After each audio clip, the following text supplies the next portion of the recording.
All right, for this presentation, we'll be talking about the benefits of breastfeeding, brought to you by the UB Maternal and Child Health Program, and I am Raymonda Adams, Certified Lactation Consultant and Doula. What we'll be talking about is why is breastfeeding important, what does breast milk consist of, how is breast milk made, and how do I breastfeed? That's the $64,000 question. And where is my mouse? It don't stop. There you go. Come on. Okay, got it. All right. Why is breastfeeding important for the infant? Breast milk is important for your baby because it fights and lowers the risk of infant diseases and infections such as SIDS, obesity, asthma, diabetes, leukemia, ear infections, diarrhea, pneumonia, and many, many, many others. Breast milk is easier to digest for babies. Formula is made from cow's milk. Babies take much more time to adjust to digesting cow's milk, and it can be very harsh on baby's system. Some babies can't even adjust to cow's milk at all, and that can cause a multitude of digestive problems such as acid reflux and gas, and that can really have an impact on how baby gains weight and the nutrients that he or she receives.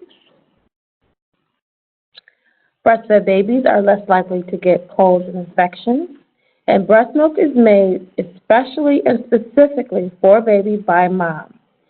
If the baby is sick, the breast milk will have increased antibodies for whatever illness that baby may be battling. It's really amazing how that happens. Why is breastfeeding important for the mother? The first thing that people really, really love is that breastfeeding can help you lose weight quickly. It can help you return to your pre-pregnancy weight a lot faster than if you did not breastfeed. Breastfeeding helps with your postpartum mood. The hormone called oxytocin helps with postpartum depression. Oxytocin also plays a physiological role because it does help contract the uterus to pre-pregnancy size and reduces bleeding, which lessens the risk of hemorrhaging. Breastfeeding just kind of feels great. The skin-to-skin contact between mom and baby boosts the mother's oxytocin levels. That's the hormone that helps milk flow and calm the mother. Oxytocin is also called the feel-good hormone because it's what makes moms fall in love with their baby. Breastfeeding can be good for the mother's health because it also lowers the risk of type 2 diabetes in mom, breast cancer, ovarian cancer, and postpartum depression. Breastfeeding can make life easier. People think that it does not. People think that breastfeeding is harder, but actually it's really actually much easier for mom and for baby. The breast milk is perfect for your baby. It's easier to travel and faster than preparing formula. You don't have to lug around bottles and water and everything else like that. It may take more effort at first, but a good routine always will help. And then you don't have to sterilize bottles or nipples because it's right there. You got one-stop shopping. Parents can spend over $1,500 each year on formula and feeding supplies. And most important of all, breastfeeding creates a very emotional bond between mom and baby. Let's look at a mother's testimony.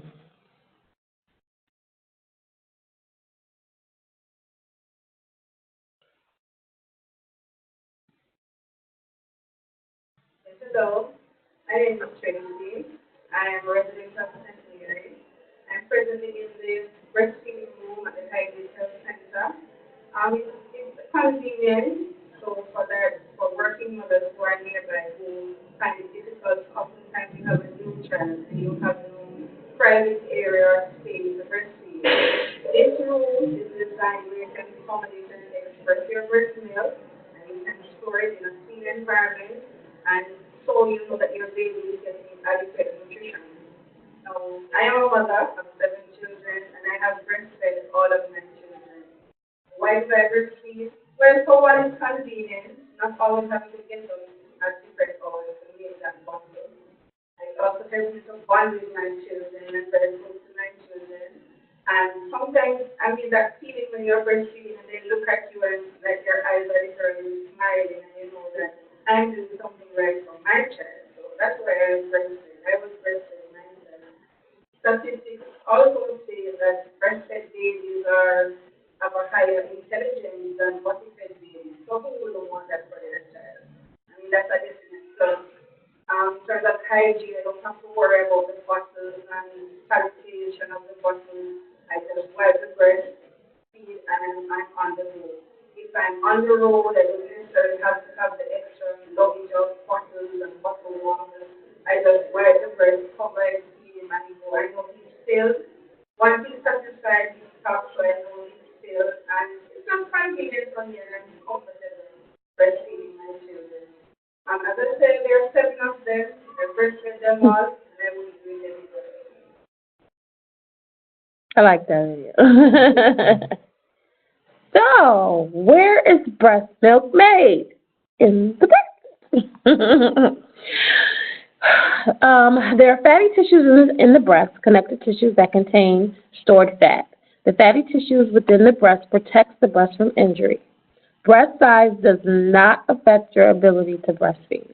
That's a common misconception. Moms think, oh, my breasts are too small, so I won't be able to breastfeed. And moms, on the other hand, also think that their breasts may be too large, and they may suffocate their baby so that they won't be able to breastfeed. So be encouraged and know that that is not a fact. The milk ducts that are within the breast are the tubes where the milk travels through to come out into the nipple. The alveoli cells are little grape-like clusters of tissue, and they secrete the milk. As your breasts get more tender during your pregnancy, this is a sign that your alveoli cells are getting ready to breastfeed. How is the milk made? The alveoli make the milk in response to a hormone called prolactin, which gets released when the baby begins to suckle. Breast milk is made by this hormone, prolactin. There you go. Starts in the brain, goes down to the hormones, facts, and there you go. You take a look at that. Okay. The other hormone that's very key to breastfeeding, the right one? Yep. It's called oxytocin. Oxytocin is what causes the small muscles around the cells to contract, which in turn moves the milk through the milk ducts, causing the letdown reflex. This same hormone is the hormone that we talked about earlier that helps to get the uterus down to its original size and also lessens the bleeding a woman has after giving birth. The letdown reflex, how you know when it's time to feed your baby. This is also known as the milk ejection reflex, or the ME reflex. This is where the milk gets ejected from the alveoli, those grape-like clusters, down through the ducts into the nipple.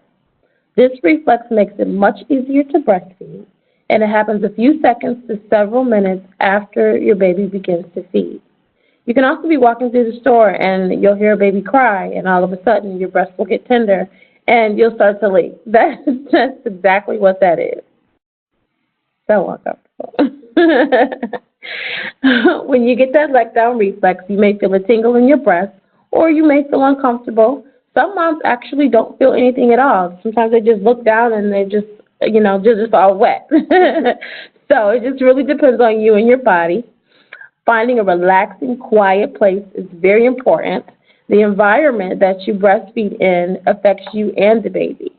So you need to consider this a bonding time for you and your child, and make sure everything is nice and calm, and look for cues with your baby. There are 3 stages of breast milk. The first stage is colostrum. This is the really thick, golden, liquid, really nutrient-dense milk that comes between the first and 4th day of birth. From the 4th day to the 14th day, you'll get your transitional milk. This milk contains very high levels of fat, lactose, and vitamins.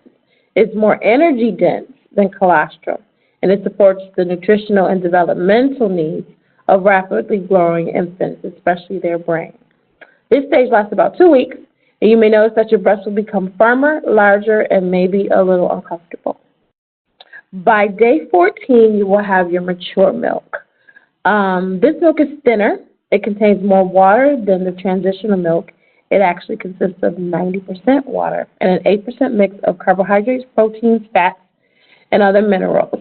There are also two types of mature milk. There's the foremilk, which occurs at the beginning of the feeding, and then there's the high milk, which comes at the end of the feeding, and that contains higher levels of fat.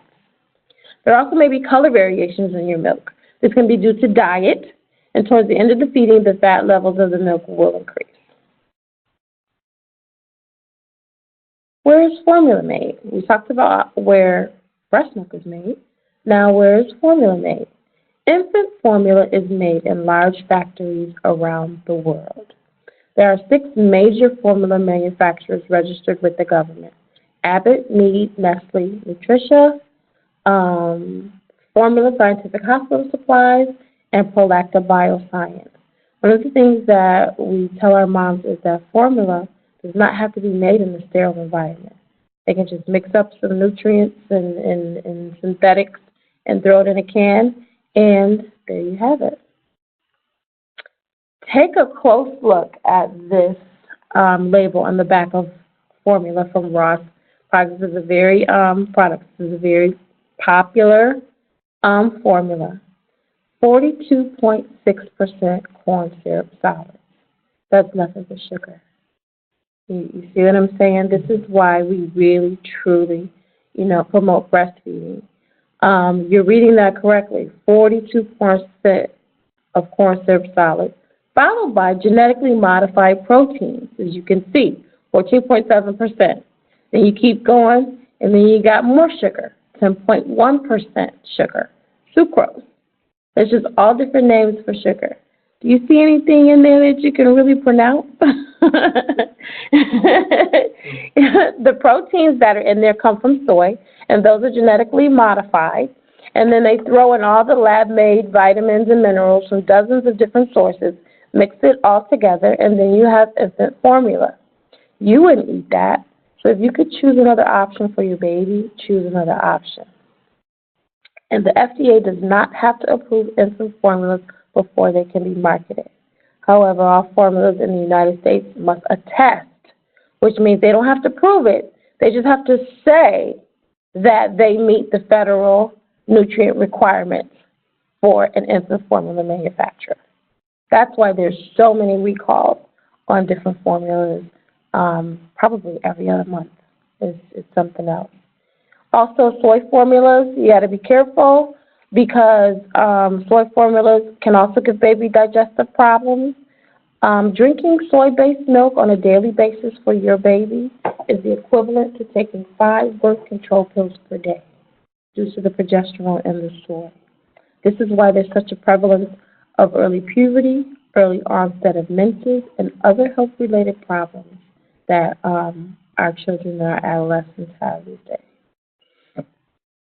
For moms that cannot breastfeed, because there is so many different circumstances where there may be a medical problem where mom can't breastfeed, or there may be something wrong with baby, like a cleft palate where mom can't breastfeed, there is a place for formula. The only formula that I know of and that my colleagues know of that is GMO-free and corn syrup-free is called Nature One Baby's formula. So if you ever have a problem and you absolutely have to feed your baby formula, that would be the one that I would recommend for all our moms. And I'll give you some information on that. Okay, so how do you prepare for breastfeeding? First of all, you just have to believe in yourself and believe in your baby. Babies don't come with instructions, so we just have to kind of do the best we can with what we got. We want you to make sure you get good prenatal care, avoid smoking drugs and alcohol, take a breastfeeding class, don't be afraid to ask for help, be in tune with your baby's signals, and again, take care of your health because your good health is a great start for a good relationship with your baby. How to breastfeed, looking for those breastfeeding cues. So here you're going to see some cues for babies. When baby starts crying and is totally inconsolable, that's when it's too late. You want to try and get baby fed when he or she is showing his or her early cues and mid cues. By the time you get to the late cues, baby's all frazzled, you're all frazzled, so you might have a harder time in breastfeeding. So be sure to just calm baby down and try skin-to-skin contact, talking and soothing baby, and then you'll have a better breastfeeding experience. Bloop. Finding support and information. Professionals that can help you with your breastfeeding journey are pediatricians, obstetricians, certified nurse midwives, IBCOCs. They are breastfeeding peer counselors or educators, doulas, and your support and information can come to, again, from mother-to-mother support. Other mothers are a great resource of information. They can be found at your local baby cafes, your WIC program, which is food, nutrition, counseling, and access to health services given to low-income women. I don't like that. Breastfeeding mothers can get educational materials, peer counseling support, enhanced food packages, breast pumps, and other supplies from your local WIC office.